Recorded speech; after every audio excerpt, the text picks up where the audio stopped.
القرآن المجيد وما كان الله ليعذبهم وأنت فيهم وما كان الله معذبهم وهم يستغفرون۔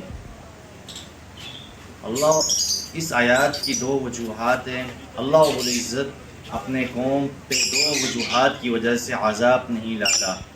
پہلی وجوہات، قوم میں انبیاء کرام موجود ہوں۔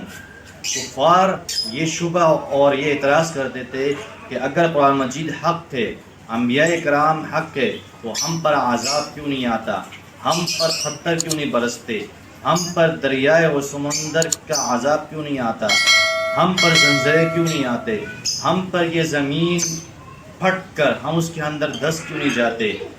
تو اللہ رب العزت نے اس آیات میں ان کفار کو اس شبہ کا جواب دیا ہے کہ جب تک انبیاء کرام اس قوم میں موجود ہیں، حضرت لوط علیہ السلام جب قوم میں موجود تھے ان قوم پر عذاب نہیں رہا۔ اسی طرح حضرت صالح علیہ السلام، حضرت موسیٰ علیہ السلام ان قوم میں موجود تھے۔ جب تک انبیاء کرام اس قوم میں موجود تھے تو عذاب نازل جب تک آپ نبی کریم صلی اللہ علیہ وسلم کے بارے میں اللہ رب العزت نے ارشاد فرمایا، اللہ رب العزت نے نبی کریم صلی اللہ علیہ وسلم کے بارے میں فرمایا جب تک آپ موجود ہیں کہ ہم اس قوم پر عذاب نہیں لاتے۔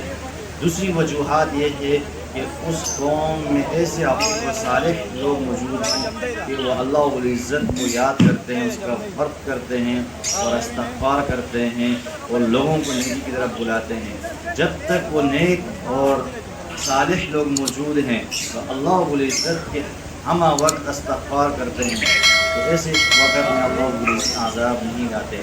میرے بھائی دوستو، اسی نیک اور صالح لوگوں کی وجہ سے یہ قوم جو ہے عذاب